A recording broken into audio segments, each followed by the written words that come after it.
Hey guys, I am going to be watching some more Vaati videos. I'm going to watch his 2 videos over the lore of the bosses. I have been playing the DLC for Elden Ring, and I feel like these videos will help me give a better perspective of what's going on in the actual DLC. I'm not that far into it, but I still feel kind of lost.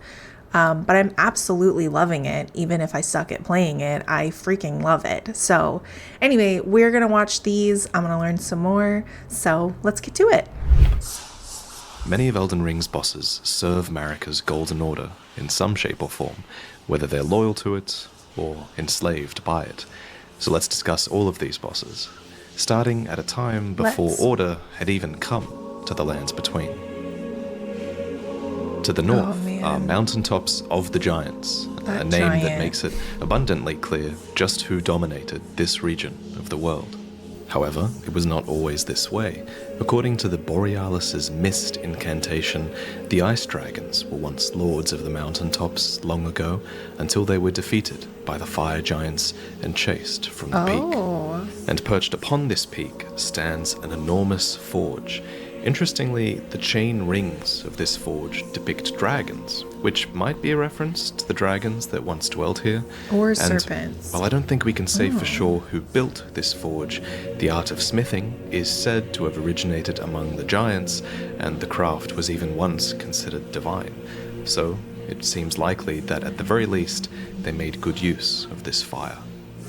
Sparks from this forge would fall down and fertilize the smoldering flowers that bloomed upon the mountaintops, and it seems like it was a pretty crucial part of life in this region.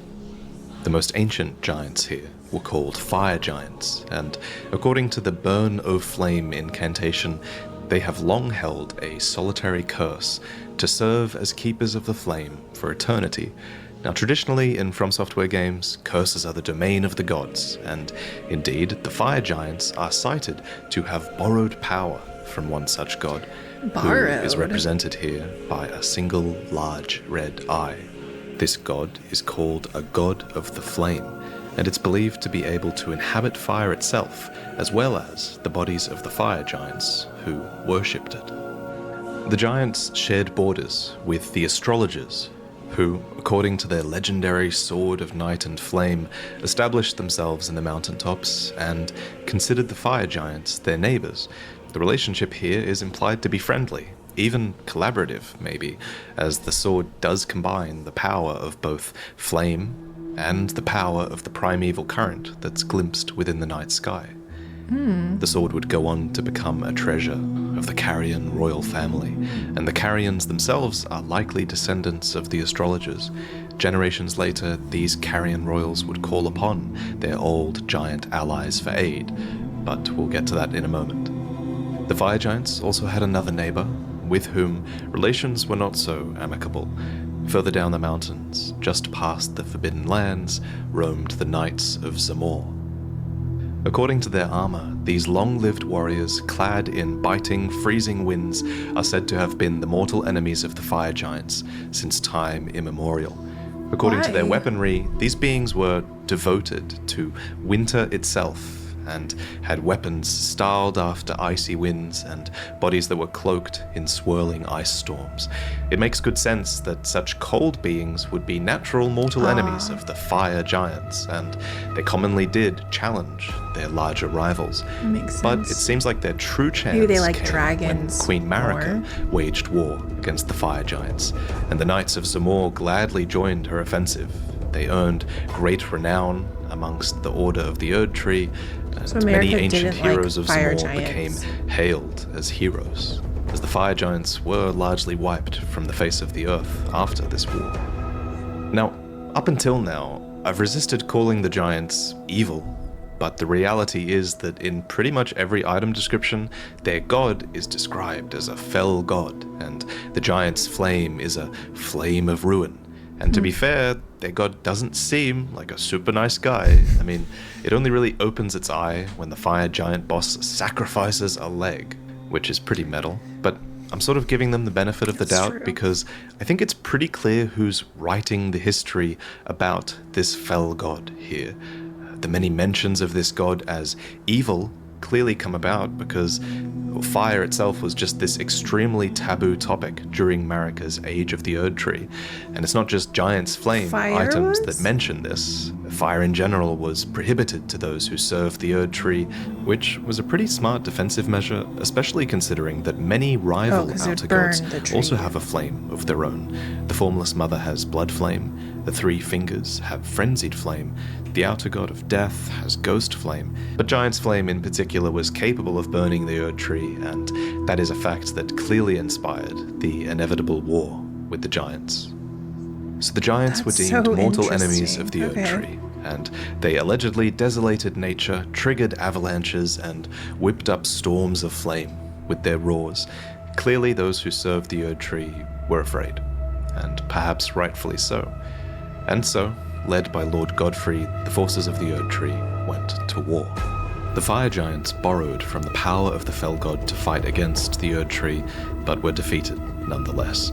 According to the Burn O' Flame incantation, this released the fire giants from their curse to serve as keepers of the flame, all except one, who the fell god still hides within. And upon realizing that the giant's flame would never die, Marika left this last giant alive, knowing it was bound to protect the flame for all eternity, and thus leaving it cursed to protect the flame from someone like us. Him. In addition to the Knights of Zamor, many lesser giants were also roped into the war against the fire giants. These lesser giants are called trolls, and are confirmed to be a race that is descended from the giants. This relationship is clearer at the mountaintops, where the trolls here still cast Giant's Flame incantations. Troll hammers were even once used as ancient ceremonial smithing tools. Thus it seems evident that the trolls and the fire giants coexisted for a time, and then fell further and further apart. Because while some trolls are assumedly still fire giants at heart, many now are not. In fact, at the heart of most trolls is nothing. There's this suspicious hollow here, almost as if something has been ripped out of their torso. And when you consider what's upon the torso of the last remaining fire giant, the truth becomes pretty clear, right? Every single troll is now missing that giant eye of their outer god. And if you manage to look really closely here at a troll, we realize that in its place is this strange stone tablet that is held in place by what look like roots. As pointed out by Quelaag, these rooted tablets are very reminiscent of the rooted shackles that were created to bind the Omen twins, Mohg and Morgoth, which might suggest that the trolls are also being shackled or suppressed by Marika in some way. This is just speculation, of course, but Marika does have this suspicious set of stone tablets in her chambers, and I think it's a good theory, for sure. A sword gravestone in the mountaintops elaborates further on the trolls' role in the War of the Giants. Here, champions battled, and allegedly, the trolls betrayed. But what was the nature of this betrayal? Did these lesser giants resent their larger kin? Or did Marika force this betrayal in some way with the stone shackles? I think that's largely up to you guys. But whatever the case, nowadays the trolls are said to have lost their minds and are inseparable from the weight of their rusty swords, which have long since lost any trace of gold. So whether they carry coffins or mine down at the bedrock of the earth, their sad state brings to mind enslavement now, more than anything else. That said, some trolls do seem to have a little bit more dignity, and these are the ones that fought against the Erdtree later on. These were the enchanted troll knights, deemed comrades of the young Renala, and they were called into service when the queen invoked an oath that they swore long ago. As mentioned earlier, the trolls go way back to when the fire giants and the astrologers were still neighbors, and back then it seems, for whatever reason, they swore an oath to the astrologers. And later, when the Carians went to war against the Erdtree, I assume, the trolls were finally called into that service to be treated as true knights of Carian, wielding swords embedded with blue glintstone and summoning enormous glint blades. They fought arm in arm with their long-lost human comrades. Iji is another such example Yeah, I was of that wondering about relationship, him. by the way. He became the Carian family's royal blacksmith, and unlike the stone digger trolls, he actually uses that weapon for its intended purpose as a blacksmith's hammer, and now he serves the Lady Rani, who he's known ever since her childhood. Next, I want to talk about the Knights' Cavalry. Interesting. These Okay. recurring bosses wander the dim roads at night, and were once led by the Fell Omen. Now, this description specifically references Margit's title as the Fell Omen, not Morgoth's title as the Omen King, and I think this is important because Margit represents this undercover extension of Morgoth, who scouts further out in the world and takes out champions who approach all the way from Stormvale Castle. Morgoth's big role in the story is that he's a stout defender of the Erdtree who wouldn't dare betray the Golden Order. He calls all the other demigods willful traitors all, simply for fighting over the great runes of the Elden Ring. Even Radahn, who has a lot of signs of being quite loyal to the Golden Order, is called a traitor, simply because he fights at one stage another character who has a great rune. You can even see Morgoth in one of these opening cutscene cinematics leaping onto what looks like Radahn, and managing to even get an attack off on one of the mightiest of the demigods. Actually, a channel named Smotown has a really good little video discussing whether this is indeed Radahn, and I'd highly recommend you go and check that out. It looks Anyway, like my point him. is, the Knights' Cavalry seem to fulfill a similar role to Margit. According to their armor, they were deliverers of death for great warriors, knights, and champions. Simple as that. No motive is listed, except that they have a reputation for taking out the greatest warriors of the world. And that makes sense that that would be their aim, because only the strongest can acquire 2 great runes and approach the Erdtree, so it's almost as if strength itself must be stifled so that Morgoth's failing order might be maintained.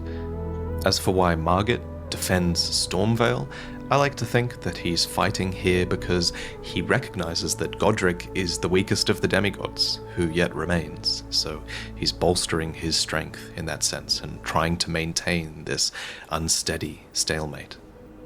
Having a strong defense is essentially the guiding principle of those who serve the Erdtree, especially as you get closer to the capital.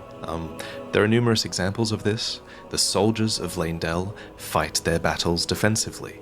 The knights of Leyndell always put their shield before the sword, and Leyndell itself, the city, is built to withstand siege, with layers and layers of defensive measures built in.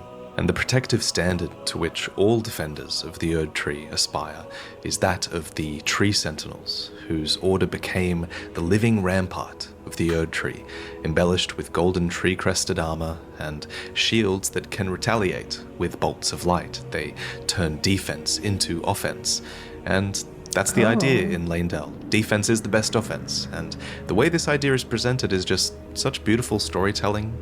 So many characters in other areas of the lands between long to return to the blessed land of the Erdtree, and even for you it's this goal that looms over you the entire game. So the path is designed to repel What does everyone getting gold close. mean in this game? You know, the highway through Leonia has fallen apart, so you need to take this secret, waterlogged route up through the mountain. This was my favorite part of the game, by the way, finding this secret path through the mountains and infiltrating I liked the that Altus too. Plateau. It was really cool. And then when you finally get there, there are countless ballista and golem archers, and they're all positioned facing outwards. And finally, you even find a side entrance to Leyndell, and that is even guarded by a tree sentinel. And it's not just any tree sentinel. This one is actually a draconic tree sentinel, which is kind of different. This variant of sentinels arose after the ancient dragons attacked Leyndell in its history, and we talk more about this event in the video about the demigods. That's but interesting. in the end, the ancient dragons were befriended, and worship of the ancient dragons was deemed acceptable, alongside belief in the Erdtree. Dragons were conjoined with the Golden Order, so to speak, and the dragon cultists took after them in a physical fashion. Also instrumental to the rise of the Erdtree were the Crucible Knights. they were eventually scorned for their strength, So they have for their horns. appearance, and for their close resemblance to chaos, and how that inspired who they originally were. 16 of these knights served Godfrey, the first Elden Lord, and all 16 of them yet remain across the lands between. One is imprisoned in an Everjail, 2 appear to be dead and are summoned to fight you as spirits. A number of Crucible Knights still patrol Leyndell, some protect great tree roots, though most just stand dejected in lost corners of the earth, and one of them has even found a new blasphemous master. So, the next time you fight these, think carefully about where they are and who they're fighting with, because each knight is a distinct character, with purpose, or lack thereof, even though they were all once united by a common purpose and a single lord. Many of these knights fight with different aspects of the crucible.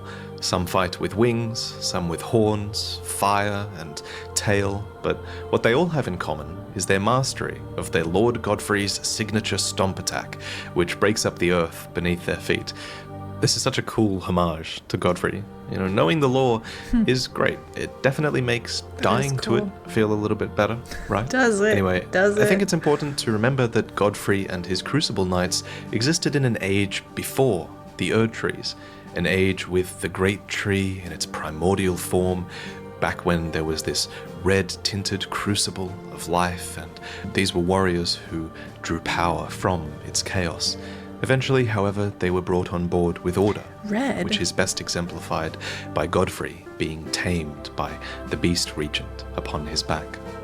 There are 2 types of ornamentation that the Crucible Knights can have. There's axe ornamentation, which is worn by Crucible Knight Ordovus and his men, and I think the axe is a bit of a homage to Godfrey again. And then there are some knights that have Great Tree ornamentation, and these are displayed by the Knight Soluria and her men, which is of course a reference to the Great Tree itself. And I'd like to quickly talk about the Great Tree. In one of my first lore videos, I proposed that there was a Great Tree that must have existed before the Erdtree, and that the Erdtree might have even replaced this Great Tree. This was based on the English root resin item description, which has the word Great Tree capitalized and as one word, which certainly makes you think that it's a distinct tree, right? The line is, "The roots of the Great Tree once linked to those of the Erdtree," which is a line that seems to clearly set up that these are 2 separate trees. Except the Japanese translation doesn't say that. The Japanese translation says, "These roots are said to have once been connected to the Golden Tree." It does mention the Great Tree earlier, but it seems to just be referencing the Erdtree as that Great Tree, because it is a really big tree. Some people have taken this to mean that there was no Great Tree before the Erdtree, and, you know, while that's certainly possible, I do think it's still fair to argue that a Great Tree existed before the Erdtree. For one, many of the Crucible Knight items reference a primordial form of the Erdtree, and they have ornamentation and history that is based on this primordial holiness that is not the holiness of the Erdtree. So calling it a Great Tree might just be referencing that tree. And secondly, Soluria defends a giant tree in the deep root depths. It's one that has this hollowed out entrance that is reminiscent of the entrance at the Erdtree as well, so maybe there's something here. I just kind of wanted to set that straight for now. Interesting. But the reality is that we don't really know for sure, and hopefully DLC will shed a light on some of these past ages of the world, which seems to be a common trend with FromSoftware DLC, and there just really are so many remnants of previous ages in this game, and I'd love to see a little bit more about what their cultures really were like. It kind of makes you resent just how all-encompassing the Erdtree became. So many of these cultures have been lost, and I guess that's how a lot of characters in-game feel as well. They feel upset by that, and knowing this fact helps you understand why so many of these characters are okay with burning down the Erdtree. They're totally fine with that. And this brings us to our next boss, because in the act of burning down the Erdtree, you release a slew of ulcerated tree spirits from it. These those are spirits tree lie suffering spirits? beneath the ash until you come along. But of course you fight many of these tree spirits across the lands between, even before the end game. There's an ulcerated tree spirit at the husk of this minor Erdtree, there's a bunch in catacomb dungeons by great tree roots, there's even one at the husk of the Halig tree. There's a lot of these. Some might even say there's too many of these bosses. I think they're the worst boss in Elden Ring. But anyway, understanding their lore might make it a bit more palatable. So, while these creatures fight near the trees, I don't think they're defending them. Rather, I kind of think they're this corrupted byproduct of dead or dying trees. We know that one of the new purposes of the Erdtree is to accept spirits and allow them to live on, and it's almost like these ulcerated spirits are this horrific failure of that process. One of Miyazaki's favorite themes in these games is the idea that life is not supposed to be eternal, and I think these spirits are a physical manifestation of stagnation and decay. They're this product of an age of an Erdtree that really should have ended a long time ago. Most tree spirits drop golden seeds, which are also found at the base of smaller illusory trees, and they read, "When the Elden Ring was shattered, these seeds flew from the Erdtree, scattering across the various lands, as if life itself knew that its end had come."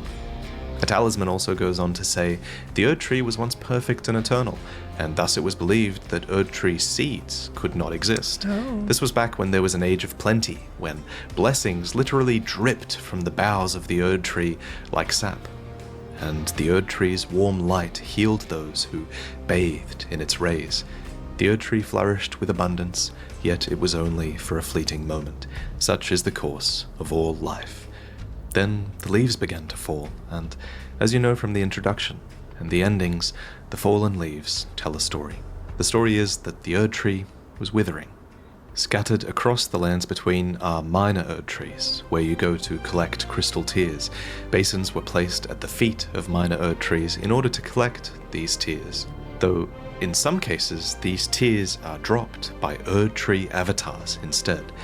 When the Elden Ring was shattered, the avatars emerged, wielding ceremonial staffs that depict the Erdtree in its historic radiance.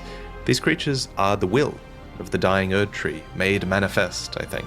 They are literally part tree, after all, and they fight desperately to protect the minor Erdtrees, which are the offspring of the withering Erdtree itself. Some avatars placed in Caelid and Miquella's Halig tree are rotten avatars, and they even have this uniquely designed staff that festers with rot, just as they do. Remember that Halig tree is also an emulation of the Erdtree, so it makes sense that it has its own avatars as well. And they fight on, because to many of these creatures, any Erdtree, whether it's minor or a copy or doomed, is something worth protecting. So, if you've made it all the way to the end of this video, then chances are you love this kind of long-form content, so an Audible subscription might also be just right for you. Alright, let's go ahead and move on to the second video, which is about the Death's Kindred. So I'm curious about that now that we just watched the lore on the Golden Order. So here we go. Where do you go after death? What is the right way to die? Can death be overcome? And if it can, what are the consequences of such a thing? These questions are at the very heart of Elden Ring's story, and in order to answer them, I want to go over a set of bosses that are defined by their relationship to death, those being the Deathbirds, the Ancestral Spirits, the Tibia Mariners, the Godskins, the Burial Watchdogs, and the Black Knife Assassins. Understanding these bosses will teach you so much. In Elden Ring, one's self is separated into two distinct entities. There's the body, which is one's physical self or corporeal flesh, and then there's the spirit, which is essentially the soul that commonly persists after death. In the age of the Erdtree, the bodies of the dead and their spirits are returned to the Erdtree. This is done via a process called Erdtree burial, where great tree roots in catacomb dungeons absorb the dead, so that they might be immortalized with the Erdtree. But it was not always this way. In fact, the entire culture of death had a different shape in the earlier days of the lands between. Are they Back ghosts? Then, instead of Erdtree burial, death commonly burned in ghostflame. Ghostflame, also known as spirit flame, is a cold, white flame that is created when bones are burned to ash. We learn this from the fallen hawks who prowl the underground bones rivers. are burned When the to last ash. embers of their torches were used up, they were forced to burn the bones of their fellows instead, and acquired the cold ghost flame. This process appears to help separate the spirit from the body. And while a lot of these spirits appear to be vengeful based on the ghost flame spells, Wait, I just think noticed this. What is this their thing that torches comes up? were used up, they were on forced his to burn the bones spell? of their fellows instead, and acquired the cold ghost flame. This process appears That- to help separate the spirit from that the look body. And while a lot of these spirits appear to be familiar. vengeful I based on the can't ghost place it. flame spells, I think in general, having the body separated from the spirit in this way would have been a desired outcome. I speculate that we see proof of this even in the current age, where the wandering dead at Agil Lake gaze at the sky, praying that the dragon Agil might burn them to ash. Perhaps this was Aw. simply the acceptable way to put a tired body to rest. Also, that's a cool shot. The keepers of Ghost Flame were the Deathbirds, who tended to the flame in their graveyards, raking out the ashen remains of the dead from their kilns. So I like to think of the Deathbirds as serving the old process of death and delivering death by reducing bodies to ash so that spirits might be better able to move on. Now, admittedly, a lot of these there it is spirits are again. vengeful, and that's how Ghost Flame The is sort assassin of people or weaponized by the something? Deathbirds and sorcerers. But I do think that at its core, Ghost Flame was important just because it separated the body and the spirit. After all, the explosive Ghost Flame sorcery compares this process of death to the Erdtree's process of death, which was pretty all-encompassing, so I think it's safe to assume that Ghost Flame was just really important to the process of death, and it was more than just, vengeful spirits. Is that why the a weapon skeletons to be used? come back alive? Next, we should talk about the Twin Bird, which was the mother of the Deathbirds. We don't find this creature in-game, but we mother. can find its likeness painted vividly upon a kite shield that one of the Deathbirds drops. The design might remind you of a phoenix, which is traditionally drawn from their with bright ashes. colours and a crest of feathers They and a longish rise. neck. Of course, the phoenix is a creature that rises from the ash when it dies, which is Yeah. obviously extremely fitting for this story. So the kite shield tells us that the twin bird, or this phoenix creature, is said to be the mother of the Deathbirds. But not only that, it's also called the envoy of an outer god. So we can kind of Twin bird. compare the twin bird to the two fingers, then, who are also envoys to an outer god. They are envoys to the greater will, and similarly, I assume the twin bird probably communes with some outer god of death. And while we're there's definitely two, left too. wondering what greater purpose The this twin outer bird. god might have, the mere fact that it exists lends a lot of It's significance to the twin bird and its deathbirds as well. A variation on the deathbird is the death right bird, which is an alternate boss, and it's a far more threatening foe, as it actually seems to use Those power people? that it's I gained don't think from I've certain spirits seen this and bird. Ghostflame. And if you look really closely at its ethereal wings, you might even spy little spirits lurking within. And when I saw these, I was really excited because I recognized the weapon they're using, and the Yeah, weapon I explains who they are. They're holding a little death ritual spear, and that item reads, "The priests became the guardians of the birds through the rite of death, which is a part of their contract for a far-off resurrection." So deathbirds have a lot to do with sacrificial rites. They don't just attend to the ghost flame, they also deliver death, and they also perform rites of death. So we can assume that these priests were sacrificed in a rite of death so that they could lend a sort of spiritual strength to the deathbirds. But we're still left wondering about the nature of their contract with the Deathbirds, which promises a far-off resurrection for them. What agreement did these priests come to with the Deathbirds? I wonder what has to happen for their contract to be fulfilled, and how will they even be resurrected? In terms of where the Deathbirds appear, they kind of appear everywhere, and I think that might be a hint that their influence was once present far and wide. And while their importance in the current age is likely quite diminished, they still definitely are relevant in the Lands Between. In fact, many other enemies actually make reference to them, and some even successfully channel their powers. Even Ghostflame lights the way in catacomb dungeons to this day. But in general, there is a lot of power that can be gained from death in the lands between, which brings us to the ancestral spirit. In the flourishing landscapes underneath the lands between, you would have found the bodies of 3 large stags enshrined by the ancestral followers. These warriors, hunters, and shamans believe heavily in the principle that life sprouts from birth, but also from death. I think this principle is sort of represented by horns, because in real life, horns continue to grow throughout the lifespans of animals, with their primary function usually being to convey a social hierarchy. And here, the largest and most influential creature is a giant stag.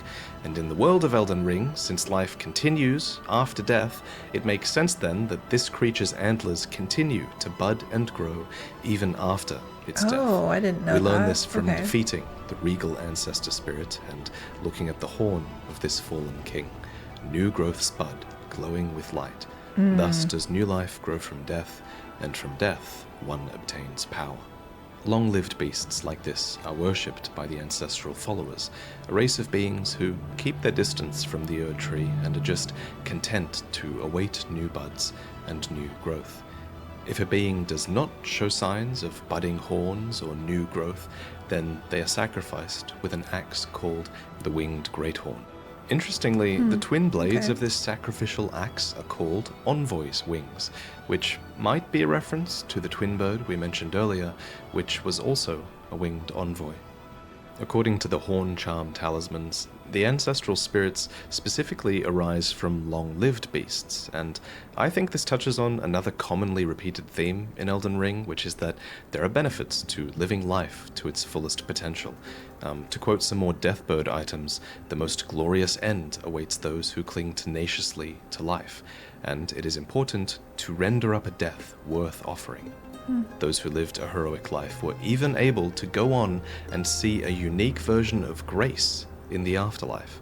We currently think that this grace is red, and that these are the same red rays of grace that you might have noticed when you first explored the Forbidden Lands. So this might be the most intriguing part of the video. Let me explain. Why is it red, though? Past the Forbidden Lands, and deep within the consecrated snowfields, is a Tibia Mariner, and this one drops Helfen's Steeple, a great sword that reveals just a mind-blowing amount of lore for one item. First, it reads, Greatsword patterned after the black steeple of the Helfen, the Lampwood, which guides the dead of the spirit world. So the word steeple is commonly used to describe the tall spire found on churches, and indeed, the design of Helfen's steeple echoes that of the Morion blade from Dark Souls, which also referenced the spire of a church. However, while I think Helfen is likely to be a sort of church, I don't think it's a building. Instead, this item seems to be describing the shape of a black tree in the spirit world, a so-called lampwood, or lamplight tree, that serves as a guidepost for the heroic dead. The item goes on to say that lamplight is similar to grace in appearance, and it is said that it can only be seen by heroic spirits or those who met their death in battle. So the black tree of Helfen is almost like this dark mirror of the Erdtree, but in the spirit world. It's so interesting that it even gives off its own guidance of grace. I didn't even notice that it was red. There's a few reasons we speculate that this grace might be red. First, a red gem can be found at the very tip of Helfen's steeple, and a gem on the rolled medallion as well. Plus, there's a red glow visible from the sword's gem, and a red glow from the rolled medallion when you hold it up at the Grand Lift, where it takes you to the Forbidden Lands, where we speculate that you can briefly glimpse this lamplight, or red grace, filtering between the trees. So you might be asking, why can we see the grace when we're not dead? We're kind of dead, technically, though, right? Tarnished are defined as the dead who yet live, so it might make some sense that we can see it. Live. The next question is, where does the lamplight lead? And I think there's two options. One is that the lamplight might lead back to Helfen itself. That is the source of the light, after all, and Helfen's steeple can be enwreathed in ghost flames. Why does it come from maybe the dead are sort of put to rest here. Alternatively, though, I guess it's also possible that the lamplight has plans for the heroic dead, just like grace has plans for the tarnished. It might lead them somewhere else as well. We just don't know. In my discussions with Quelaag, who helped with these theories, she pointed out the similarities that Helfin has with Valhalla of Nordic folklore. If you don't know, Valhalla is a place where brave spirits would be invited to dine with the gods. And it seems that Helfin is inspired by that same sort of folklore, since only heroic spirits can see the light. Not to mention, Hel, with one L, is actually the name of the world of the dead in Nordic folklore. And speaking of folklore, this finally brings us back to the Tibia Mariner, the boss that dropped Helfin's steeple in the first place. Why you, The Tibia buddy? Mariners themselves actually have no written lore to speak of, which is kind of a shame. But what they do have is an incredible visual design, and it kind of carries them from a lore perspective, because this visual design is steeped very heavily in appropriate folklore. So, in Greek mythology, there is a stretch of water called the River Styx, which marks the boundary between Earth and the underworld. And to help souls of the deceased cross this river, you have to find the river boatman and pay him to safely take you across.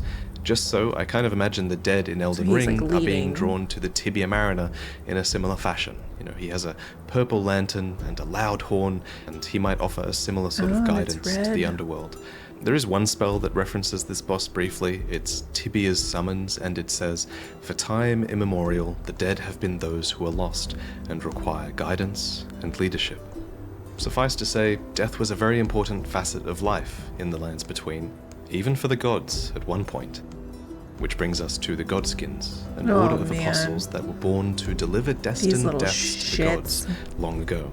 I kind of like to think of them as a counterbalancing force to the influence of gods. They're so wielding sharp tools for boring and slicing through flesh, and incanting spells that mocked the wrath of the gods. It seems these godskins actually succeeded in hunting many gods, if their name is to be believed. Their robes were made by sewing together patches of smooth skin, and the nobles' robes include subcutaneous fat, which makes them plump and soft. Known for their 7-faced aprons, these nobles are the most ancient apostles, and they're deeply inhuman. Their weapon is not a slicer, but a stitcher, and they wield it with a skill that is unmatched by any lowborn. These beings were elevated to a social class above the lowborn because they served a queen, a gloam-eyed queen. The black flames they wield are actually channeled from that queen's greatsword, and it was this queen who raised them from birth in the first place, cradling her newborn apostles in godskin cloth, so that they might grow to become the death of the gods. I see. This gloam-eyed queen was powerful, but what makes her character so important is that she There's was a lot also of this, I feel like, an in the Empyrean DLC. chosen by the fingers. Now, remember, an Empyrean is a candidate chosen by the Two Fingers to become a god, so despite being such a dark character, the gloam-eyed queen was still a valid choice for godhood. And all of this, of course, was before the Rune of Death had been removed from the Elden Ring, and it was from this Rune of Death that the Black Flame originally got its power. We only know of one other Empyrean alive at this time, and that would have been Queen Marika. Naturally, at some point, Marika and the gloam-eyed queen clashed. Though, according to the Godslayer Greatsword description, we know that the gloam-eyed queen was defeated by Malekith, who was the shadow of Queen Marika. He is credited with defeating the gloam-eyed queen and the apostles, and sealing off the Rune of Death, which again was the source of their power. What's not clear to me about all of this, though, is whether Marika and the gloam-eyed queen were rival Empyreans competing for godhood, or if Marika was already a god and decided to take out the gloam-eyed queen because the gloam-eyed queen was an Empyrean threat to her age. But at any rate, it seems like Marika and the gloam-eyed queen are opposites. You know, the gloam-eyed queen ends ages, but Marika wished for an age eternal, so it makes sense that they'd clash, but there's still so much we don't know about them. But after all of this, Marika's Age of the Erdtree began, and during this age, you were supposed to wait for the roots of the Erdtree to call to you, so that your spirit could return to the Erdtree after death to be immortalized with it. Specifically, these roots were found in catacomb dungeons, and there's even a statue found across the Lands Between that was designed to help people find these catacomb dungeons. This is the statue of Rosus, the Usher of Death, and he shows the dead the path towards catacomb dungeons. The catacombs themselves were built in the Age of the Erdtree, This is proven by root resin, which states that the roots here were once linked to the Erdtree, and it was for this reason that catacombs were constructed around these great tree roots. So at this point in history, Queen Marika had implemented her new concept for death in the lands between. So much more sense. And in her eyes, a proper death meant returning to the Erdtree. Thus, in the days where catacomb roots were connected to the Erdtree, these catacombs were valid sites of Erdtree burial. And I think we literally see this taking place, as corpses can be seen being absorbed by the roots at the end of every catacomb dungeon. The process of Erdtree burial, though, is described as an honor reserved for heroes, and this process of Erdtree burial is presided over by Erdtree burial watchdogs, who protect catacombs with their English servants. These creatures are golems, and I think that they might have been created specifically during the period of history where Liurnia had an allegiance with Leyndell, since they serve the process of Erdtree burial, but their weapons actually have glintstone embedded in them. Furthermore, when hit by impure crystal darts, they malfunction, which I think is further proof of their glintstone origins. In some catacombs and graveyards, the physical bodies of the dead have begun to rise. Now, these beings are defined as those who live in death, and they are a relatively recent phenomenon in the lands between. Instead of having their body and spirit return to the Erdtree, they rise, in an act that is completely at odds with Marika's concept of death, Erdtree burial, and the Golden Order. I'll go into more detail on this later when we talk about Godwin, but basically, this all began when Ranni stole a fragment of the Rune of Death from Malekith, and then she imparted its power onto the knives of the Black Knife Assassins. You can tell the Assassins have quite a lot of secrets in their lore. We do know a few things, though. We know that they're all women, they're all Newman, and they have links to Queen Marika and the Eternal City as well. We'll have to go into more detail on them later, though. But with their knives imbued with the Rune of Death, they carved a curse mark into two demigods, Ranni and Godwin. The curse mark itself is an obtainable item, and it reads, "This curse mark was carved at the moment of death of the first demigod, and should have taken the shape of a circle. However, two demigods perished at the same time, breaking the curse mark into two half-wheels. Ranni was the first of the demigods whose flesh perished, while the Prince of Death perished in soul alone." So interestingly, these assassins and the knives imbued with the Rune of Death had the power to cleave life from the physical body and from the spirit as well. Specifically, Ranni was the one whose flesh perished, and she became a disembodied spirit, free from her corporeal flesh, which is what she wanted, and she now occupies a doll. But Godwin became the Prince of Death, living without a soul and spreading the Rune of Death across the lands between through Deathroot. Now, according to item descriptions, Deathroot is the Rune of Death itself, and it acts as a source that gives rise to those who live in death.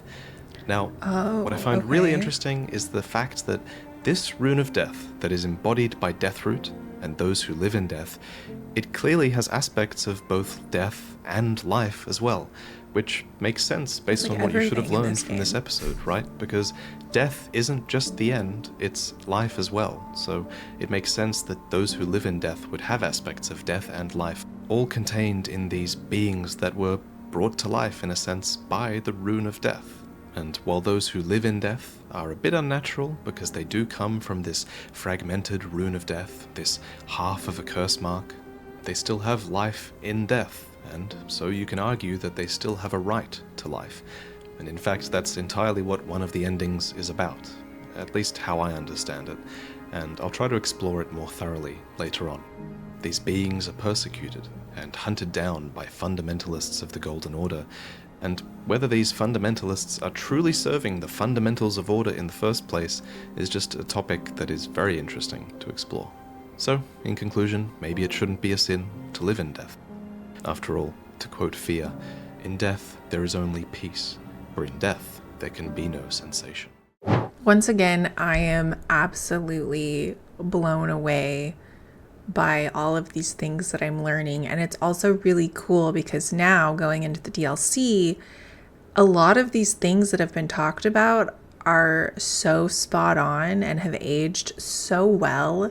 And again, I'm not that far into the DLC, but it's very cool to see the lore of these bosses and how they relate to what's going on with Mikola and everything that's transpiring, or I guess transpired. So it's very, very cool. I love these videos. I can't wait to finish the DLC, to watch more of the lore videos and see what I missed, because I know I'm missing so much. There's so much detail in these games, and it's just so cool. But definitely let me know fun facts, cool things that I might have missed, but please try not to spoil for me because I still am doing the DLC. If you are curious and you want to see me play, I am posting a playlist of my playthrough for the DLC, so I will link that down below. That is where I'm going to leave it. This was so fun. I will continue to do more lore videos because I'm kind of obsessed. But that's my video. If you guys liked it, give me a like, and if you haven't subscribed, subscribe. I'll see you guys later. Bye!